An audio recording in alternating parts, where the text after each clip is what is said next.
안녕하세요. 오늘도 사연살롱을 찾아주셔서 감사합니다.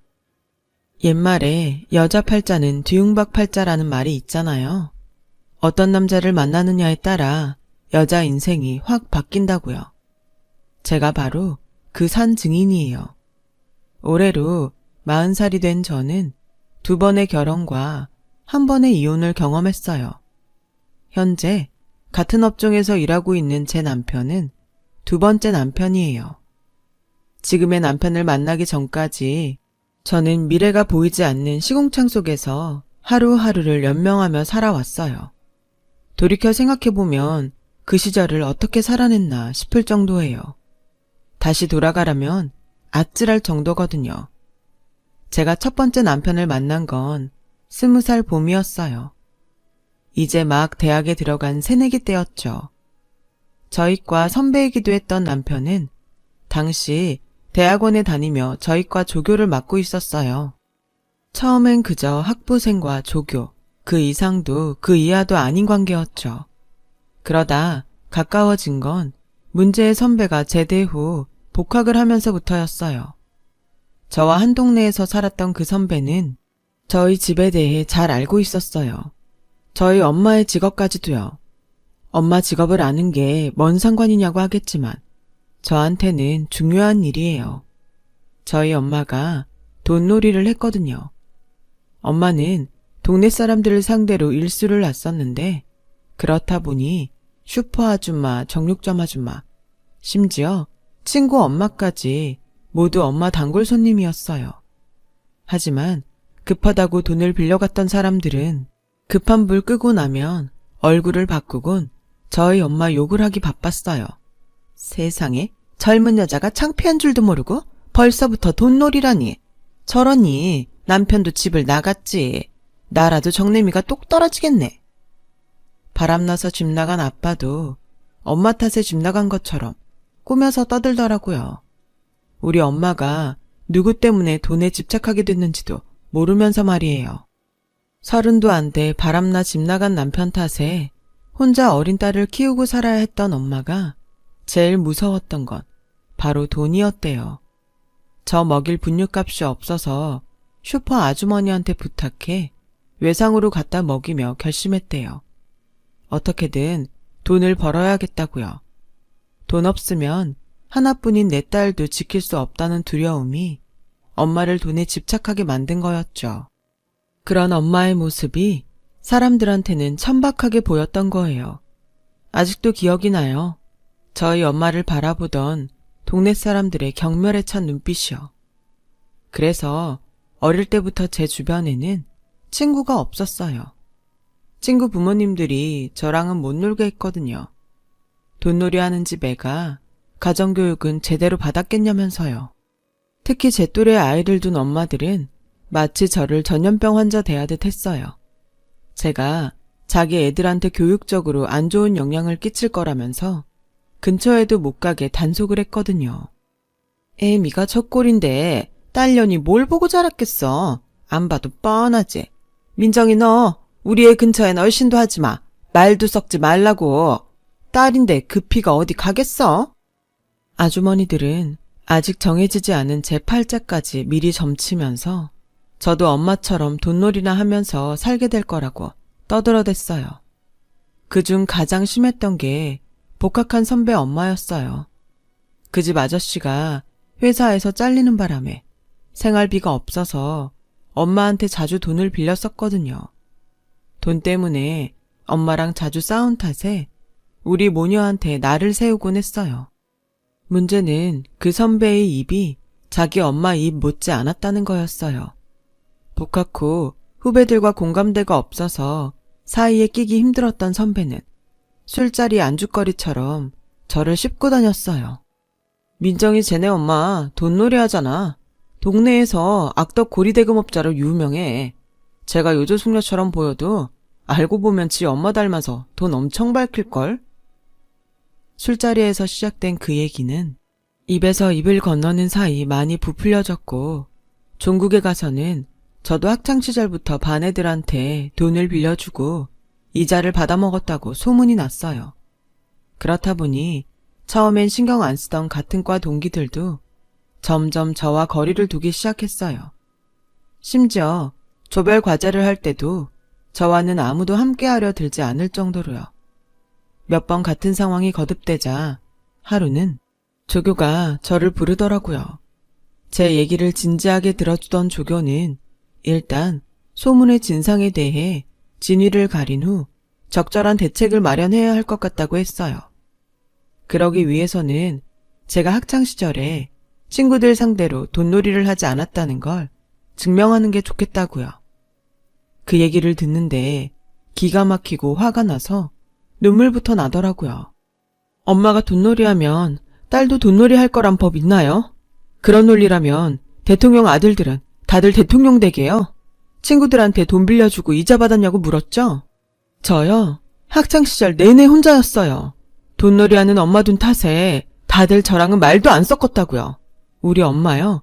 지들이 뭘 한대요? 엄마가 그렇게 악덕 고리대금 업자였으면 제가 지금 여기 있겠어요? 벌써부터 부자 돼서 떵떵거리면서 살고 있지? 친구요? 저한테 친구가 어딨어요. 돈을 빌려주고 싶어도 빌려줄 친구가 없었다고요, 저한테는. 그런데 왜 제가 말도 안 되는 헛소문 때문에 아픈 과거까지 사람들 앞에서 끄집어내서 스스로를 증명해야 하냐고요. 그건 소문을 퍼뜨린 사람이 해야죠. 울먹이며 항변하는 저를 보던 조교는 본인이 생각해도 제 처지가 딱했는지 본인이 범인 색출에 발벗고 나섰어요. 그리고 얼마 뒤 문제의 그 선배가 최초 유포자로 밝혀지고 말았어요. 결국 선배가 공개 사과를 하면서 사건은 일단락됐지만 그렇다고 해서 제가 받은 상처가 가신 건 아니에요. 같은 과 동기들도 겉으론 아닌 척 했지만 내심 절 의심하는 눈치였고요. 결국 저는 보이지 않는 편견과 싸우며 대학 4년을 보내야 했어요. 그때 유일하게 손을 내밀어준 이가 바로 조교인 제 첫 번째 남편이에요. 처음엔 그저 과 동기들한테 따돌림을 당하는 제가 안쓰러워 챙겨주나 보다 했는데 2학기 말쯤 그러더라고요. 처음부터 제게 마음이 있었다고요. 저 역시 어디에 마음 둘 곳 없던 차에 제게 마음 써주는 조교가 고마웠고 힘든 일이 있을 때마다 의지도 돼서 조교한테 마음이 있던 참이었어요. 그래서 조교의 고백을 받아들였죠. 서로의 마음을 확인한 우리는 점점 가까워졌고 떨어져 지내는 시간마저 아쉽기만 했어요. 그래서 이른 결혼을 결심하게 되었죠. 하지만 양가 어른들의 반대가 만만치 않아서 고민이었어요. 시댁에서는 대학원생인 아들이 결혼을 하겠다고 하자 펄쩍 뛰시더라고요. 결혼식을 치러줄 준비도 안 됐거니와 아들한테 기대가 컸던 터라 내심 있는 집 딸을 만나 처가 덕 좀 보고 살았으면 하셨던 거죠. 너도 들어서 알겠지만 내 아들은 교수까지 할 놈이다. 그러기 위해서는 처가 도움이 반드시 필요하다. 니네 집에서 그걸 할 수 있겠니? 시어머니께서는 노골적으로 저희 집에 남편의 뒷바라지를 바라셨어요. 하지만 엄마의 일을 창피해하면서 그 돈을 받아 남편 뒷바라지를 할 수는 없었어요. 그래서 안 되겠다고 했더니 아무리 어려서 뭘 모른다지만 너도 세상 돌아가는 것쯤은 봐서 알 거 아니냐? 교수 남편은 아무나 없니? 막말로 내 아들이 교수 되면 넌 교수 사모님 되는 건데 그 정도도 못해? 그럴 거면 이 결혼 꿈도 꾸지 마라. 빈말이라도 여력은 안 되지만 최선을 다해서 내줘야겠다고는 못할 망정. 그건 안 되겠어요, 어머님. 나 원참 기가 막혀서 말도 안 나오네. 시부모님은 당신들 손으로 아들을 교수까지 만들 자신이 없으니 처가의 도움으로 교수를 만들고 싶었던 거죠. 그러니 저처럼 별것 없는 집안 여자가 어디 눈에 차겠어요? 게다가 저희 엄마가 돈놀이 한다는 걸 알면 기함을 토할 게 뻔했어요. 그래서 남편과 저는 그 부분에 대해선 시댁에 알리지 않기로 했어요. 한편 저희 엄마는 엄마대로 이 결혼을 받아들일 마음이 없었어요. 이거사, 너라도 이 엄마처럼 고생하며 살지 말라고 대학 공부까지 시켰더니 뭐 잘난 놈이라고 저런 걸 데려와. 여잔 자고로 남자 그늘에서 몸 편히 사랑받으며 살면 그만인 거야. 모르긴 해도 너 저놈이랑 결혼하면 평생 네가 벌어먹여야 할 거다. 엄마 말 듣고 이 결혼 포기해. 양가 부모님이 반대를 하면 할수록 이상하게 우리는 더 서로를 놓을 수 없다는 생각이 강해졌어요. 그래서 양가 부모님 반대에도 불구하고 몰래 혼인신고를 해버렸죠. 생각해보면 그게 불행의 씨앗이었어요. 당장 함께 지낼 방 한 칸도 없으면서 덜컥 결혼부터 해버린 우리는 남편이 살던 원룸에서 신혼생활을 시작했어요.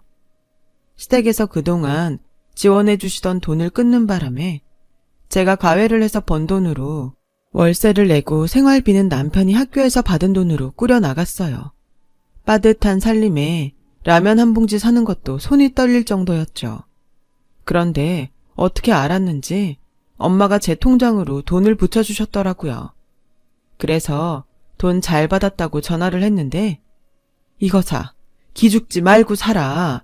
애미가 돈놀이를 하지 네가 돈놀이 하니? 네가 창피할 게 뭐가 있어. 대학까지 나온 년이 어깨 좀 펴. 애 낳고 살다 보면 네 시집에서도 별 수 있니? 막말로 자기 아들이 교수가 된 것도 아니고 아직 돈벌이도 못하는 학생 신분인데 때 되면 조금은 나아지겠지. 그러니까 너무 걱정 마. 내가 드나들면 이서방도 불편할 테니 왕래는 안 하마.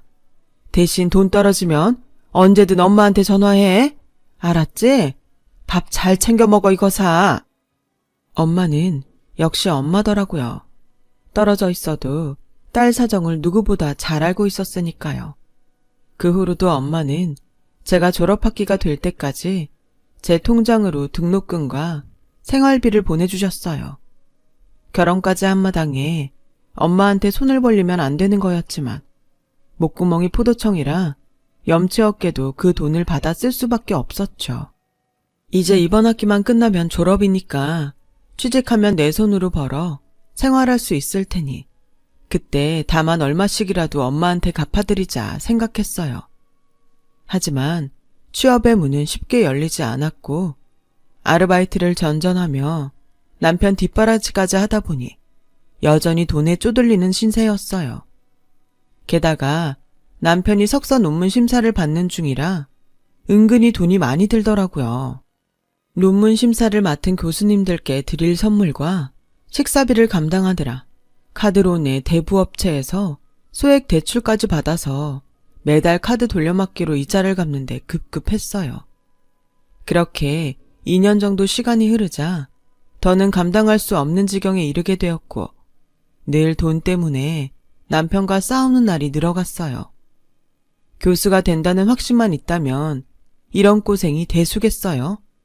하지만 현실은 몇 년째 백수로 놀면서 교수들 경조사 챙기고 교수 자녀들 무료 과외에 사모님 운전기사 노릇까지 하며 돈까지 갖다 바치는 처지니 맥이 빠지는 거죠. 더는 기약 없는 미래를 위해 살 수 없겠다 싶어서 남편한테 취직을 하는 게 어떻겠냐고 했더니 글쎄, 야, 네 인생 아니라고 쉽게 말하냐? 누군 이러고 살고 싶어서 이러냐고. 그동안 해온 게 있는데 어떻게 그만둬? 솔직히 그동안 네가 나한테 뭘 얼마나 투자를 했다고 그래? 누군 처가덕에 돈이고 인맥이고 써서 진작에 강사짜리 얻었다는데 니네 집에서 나한테 해준 게 뭐냐? 이건 뭐 처가라곤 어디 내놓기도 창피한 수준이니? 그리고 나보고 취직하라고 등 떠밀기 전에 너부터 취직 좀 해. 언제까지 그깟 알바나 전전하면서 살 거냐? 넌 능력도 없어? 그깟 알바? 지금껏 내가 알바해서 번 돈으로 오빠가 먹고 입고 살았어. 왜 취직 안 하냐고? 나도 하고 싶어. 근데 오빠 때문에 신용불량자 됐는데 어떻게 멀쩡한 직장에 취직을 해? 나도 이젠 더는 못 버텨. 정말 힘들어 죽겠단 말이야. 하마탕 싸우고 집을 나오는데 우리 집 우편함에 꽂힌 고지서가 보였어요. 남편 대학원 등록금 고지서였죠. 그걸 보자 눈앞이 캄캄하고 숨이 턱 막히는 기분이었어요. 그래서 염치 없지만 엄마를 찾아가 부탁을 해보려고 친정으로 갔죠. 하지만 선뜻 들어갈 수가 없더라고요. 엄마가 하는 일을 창피해 하면서 돈 떨어지니 찾아가는 게 미안했거든요. 그래서 문 앞에서 서성이고 있었는데 안에서 엄마가 싸우는 소리가 들리는 거예요. 잘 들어보니 단돈 5,000원 때문에 싸우더라고요. 돈을 덜 냈네, 다 냈네. 한참 실랑이를 하는데 그 소리를 듣고 있자니 지금까지 엄마가 저렇게 억척을 떨며 벌어서 나를 키웠다는 생각에 눈물이 핑 돌았어요. 그런데도 고마운 줄도 모르고 창피하다고만 생각했으니 그런 엄마를 호강은 못 시켜드릴 망정 이제는 사위 등록금까지 내달라 부탁하려니까 차마 발길이 안 떨어졌어요. 그래서 그냥 집으로 돌아와 버렸죠. 그런데 현관에 여자 신발이 있더라고요. 그때였죠. 안에서 남편과 시어머니 목소리가 들렸어요. 막말로 지네 엄마가 일수쟁인데 집에 돈이 없겠니? 네 등록금 정도야 니네 장모한텐 껌값이지. 정 안 해준다 그러면 네 처 시켜서 지 엄마한테 일수라도 땡겨오라 그래. 설마 부모 자식 간에 그 돈 받자 들겠어? 처음엔 돈놀이하는 집 딸이라 그래서 상종 못할 인간들이다 했다만 생각해보니 돈만 끌어다 쓰면 그만이지? 밖에서 장모 신분 밝힐 일은 없잖아. 지년도 창피한 줄 알면 입 닫을 테고. 그러니까 네 처보고 친정 가서 돈 좀 끌어오라 그래. 당장 다음 학기 등록금은 마련해야 할 거 아니야. 차명 깎일까 걱정되는 거라면 네 교수 되고 이혼하면 그만 아니니? 우리 손 더럽힐 거 없이 단물 빼먹고 버리면 그만이야. 아휴, 돈만 아니면 그딴 것들이랑 상종할 일도 없는데. 엄마, 꿈도 꾸지 말아요. 걔 절대 친정에서 돈 안 가져와요. 지네 엄마 때문에라도 그런 쪽이라면 질색을 안 하는데. 질색은 무슨?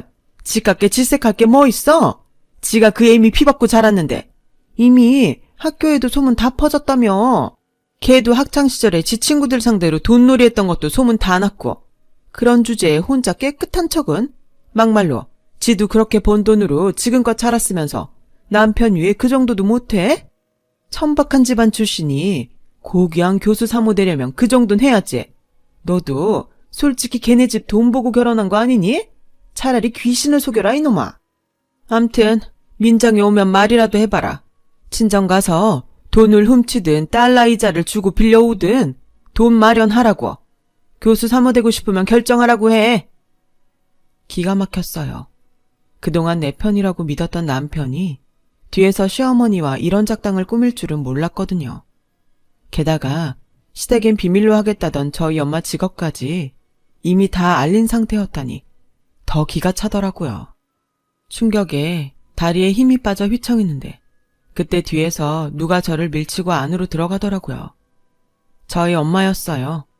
엄마는 눈에 불을 켜고 들어가 남편 멱살을 쥐었어요. 그리곤 소리쳤죠. 이 개만도 못한 새끼야. 깜냥도 안 되는 주제에 교수한답시고 내 딸년 등골 빼먹더니 뭐가 어째? 돈을 훔쳐와?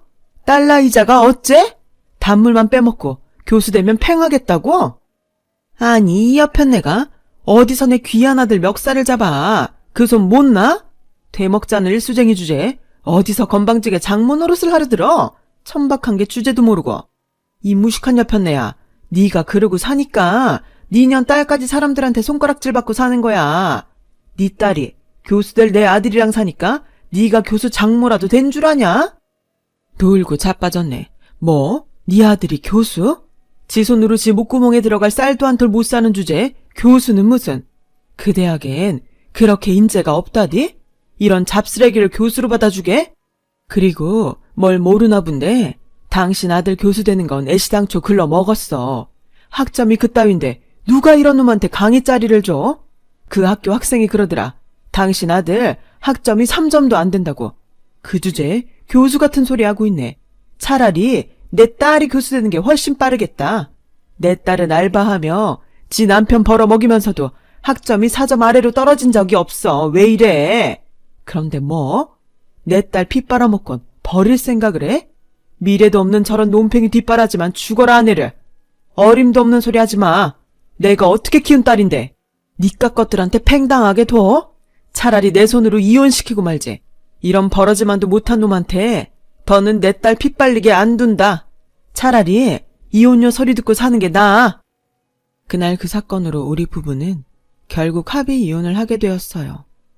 양가 어머님이 싸운 탓은 아니었어요. 남편에 대한 믿음이 사라진 데다 더는 이렇게 살 수 없다는 판단 때문이었죠.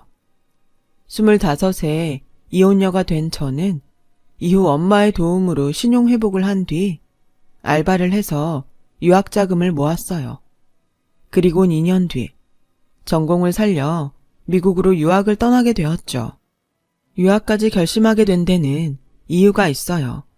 남편의 한마디 때문이었죠. 이혼 서류에 사인을 하면서 남편이 그러더라고요. 너도 결국 네 엄마처럼 이혼녀 됐네. 그렇게 엄마처럼 살기 싫다고 하더니 역시 피는 못 속이나 봐. 이러다 너도 나중에 일수나 찍으러 다니는 거 아닌가 몰라? 혹시 도움 필요하면 연락하마. 그래도 명색이 전 남편인데 이자는 싸게 줄 거지? 뚫린 입이라고 막말하려 하는데 생각 같아서는 그 입을 확 찢어놓고 싶었어요. 하지만 그런다고 화가 풀릴 것 같지는 않더라고요. 그래서 결심했죠. 내가 이놈보다 먼저 그 잘난 교수 돼서 길을 팍 눌러주겠다고요. 길고 짧은 건 대봐야 아는 거니까요. 하지만 유학생활은 생각처럼 쉽지만은 않았어요. 공부도 공부지만 학비에 생활비까지 만만치 않았거든요. 언제까지 엄마한테 기댈 수도 없고요. 그래서 접시 닦는 알바부터 닥치는 대로 일을 시작했어요. 한국에서도 아르바이트를 하며 학교를 다녔던 탓에 일하며 공부하는 건 제겐 일상이라 그렇게 힘들지는 않았어요. 그리고 유학생활 중에 지금의 남편을 만나서 서로 의지할 수 있었기에 그나마 심적으론 안정도 찾을 수 있었고요. 하지만 결혼을 하자는 말에 선뜻 그러자고 할 수는 없더라고요. 아무래도 이혼 경력이 있던 터라 시댁 눈치가 보였거든요. 그래서 망설이고 있었는데 하루는 젊은 여자가 저를 찾아왔더라고요. 남편 여동생이었어요. 막장 드라마처럼 얼굴에 물이라도 뿌리며 헤어지라고 하는 게 아닐까 내심 걱정했는데 그 반대더라고요. 오빠가 하도 제 자랑을 해서 얼굴이나 볼까 하고 찾아왔다나요. 여동생은 현재 미국 사람과 결혼해 보스턴에서 살고 있다고 했어요. 한국에 계신 부모님을 자주 찾아뵙지 못해서 늘 죄송하다고 그러더군요. 1시간 정도 얘기를 나누다 일어났는데 대뜸 제게 그러는 거예요. 언니, 우리 오빠 놓치지 마세요. 재미는 없지만 한결같은 사람이에요. 참, 저도 이혼 경험 있어요. 그게 뭐 어때요? 사느니 못 사느니 싸우느라 부모님 가슴에 못질하느니 마음 맞는 사람 만나 행복한 모습 보여드리고 살면 되는 거 아닌가요? 그러니 걱정 말고 우리 오빠 잡아요. 저처럼 마음고생하다 이혼한 딸을 보고 가슴앓이를 한 탓에 시부모님도 제가 이혼녀란 걸 문제 삼지 않았어요. 저희 엄마는 쌍수를 들고 환영이었죠. 두 번째 결혼을 한 저는 미국에서 신접살림을 차렸어요. 그렇게 8년간의 유학생활을 마치고 한국행 비행기에 오르게 되었죠. 남편은 1년 전에 대학에 강의 자리가 나서 먼저 한국에 들어가 있었어요. 공항에 마중 나온 엄마를 보니 눈물이 나더라고요. 그동안 손가락질 받으며 번 돈으로 제 뒷바라지를 했던 엄마가 그 사이 많이 늙으셨거든요. 엄마는 제가 재혼을 하던 무렵 일을 접고 전통 찻집을 운영 중이신데 말은 안 하지만 시댁에 책 잡힐까봐 전업을 하신 것 같았어요. 하는 일이 바뀌어서 그런가 분위기도 많이 변하셨더라고요. 그런데 엄마는 유학 마치고 온 딸이 당장 교수가 되는 줄 아시더라고요. 이제부터가 시작인데 말이죠. 엄마를 생각해서라도 어떻게든 대학 강단에 서기 위해 한국에 오자마자 은사님을 찾아뵙고 대학에 강사 모집 공고가 뜰 때마다 지원을 했어요. 다행히 서울에 있는 대학과 경기권 대학에 자리가 생겨서 시간 강사로 강단에 서게 됐죠. 그러자 엄마는 마치 제가 교수라도 된 것처럼 저를 부를 때마다 윤 교수라고 하셨죠. 특히 사람들이 많은 곳에서는 유독 큰 소리로요. 그럴 때마다 창피해서 얼굴이 화끈거렸지만 오죽하면 그러실까 싶어서 아무 말 못했네요. 강사 생활은 그다지 힘들지 않았지만 강의료가 생각보다 적어서 두세 곳을 동시에 뛰어다녀야만 생활이 가능했어요. 남편과 둘 다 강의를 나가고 있어서 생활은 됐지만 전임이 아니라서 학기가 바뀔 때마다 불안하긴 했어요. 그래도 취업도 힘든 상황에 그나마 일할 자리가 있다는 것에 만족하며 죽어라 버티며 살았죠. 그렇게 4년쯤 지났을까요? 남편이 드디어 전임을 맡게 되어서 한시름 놓게 되었지 뭐예요. 남편은 이제 고생 끝났다며 제가 마음 졸이지 말라고 말해주더군요. 그리고는 비싼 와인을 한 병 건네며 제가 전임되는 날 마시자고 했어요. 힘들 때마다 그 와인을 보며 버틴 지 6년. 남편한테 연락이 왔더라고요. 자기네 학교에 전임 공고가 떴으니 빨리 서류 준비해서 접수하라고요. 그래서 서류를 준비해 남편 학교로 달려갔어요. 우편으로 보내도 되지만 간 김에 남편이랑 같이 점심을 먹을 생각이었거든요. 그런데 남편 방에 손님이 와 있더라고요. 조교가 그러는데 남편 후배 소개로 온 사람이라는데 강의 자리를 부탁하러 온 것 같다고 했어요. 그런데 목소리가 낯익지 뭐예요? 바로 전 남편 목소리였죠. 그래서 실례인 줄 알면서도 벌컥 문을 열고 안으로 들어갔어요. 맞더라고요. 선물 꾸러미를 들고 온 걸 보니 여전히 실력으로 강사 공모에 응시할 생각을 않고 뒤로 돈 써가며 강의 자리를 부탁하는 것 같더라고요. 그것도 전임도 아닌 시간 강사 자리를요. 전 남편은 저를 보자 네가 여기는 웬일이냐? 라는 표정으로 쳐다봤어요. 그러자 남편이 소개를 했죠. 아까 말했던 제 와이프입니다. 아, 그쪽이랑은 같은 대학 출신인데 인사들 나누세요. 그 말에 전 남편은 황망한 표정으로 저를 보더군요. 망했다 싶었겠죠. 그래서 이때다 하고 한 방 먹였어요. 아직도 강사 자리 구걸하러 다녀? 그럴 시간 있으면 실력이나 키우지 그래. 3점도 안 되는 학점으로 어디 강단에 서겠다고 이러는지 모르겠네. 그쪽이 그랬지? 돈 떨어지면 일수 빌리러 오겠다고. 근데 어쩌지? 내가 강의하느라 돈놀이 할 시간이 없네. 누구처럼 백수가 아니라서. 난 또 이쯤이면 정 교수는 돼 있을 줄 알았더니 여전히 시간 강사 자리나 구걸하고 다닐 줄이야. 그러면서 그쪽 어머니는 내 앞에서 그렇게 아들 가진 유세를 떨었던 거야? 기가 막혀서 정신 좀 차려라 이 인간아. 그 나이 처먹도록 실력도 안 돼서 돈 싸발라 자리를 구하려더니 그럴 시간 있으면 차라리 막노동판에 나가서 일이나 해. 방구석에 앉아서 엄한 사람들 등골 빼먹지 말고. 너 같은 걸 남편이라고 5년이나 등골 빼먹히고 산 내 인생이 불쌍하다. 재활용도 안 되는 쓰레기 같은 놈. 여보, 얘기 끝났으면 나가죠. 괜히 실력도 안 되는 사람한테 강의 청탁받을 거 뭐 있어요? 괜히 중간에서 입장만 곤란해지지. 너 한 번만 더 내 남편 찾아와서 이딴 청탁만 해봐. 가만 안 둘 줄 알아. 10년이 되고 100년이 돼도 너 같은 똥멍청이한텐 강의 자리 못 주니까. 언감생심 주제를 알아야지. 그러자 전 남편이 제 바지가랑이를 붙잡고는 애원했어요.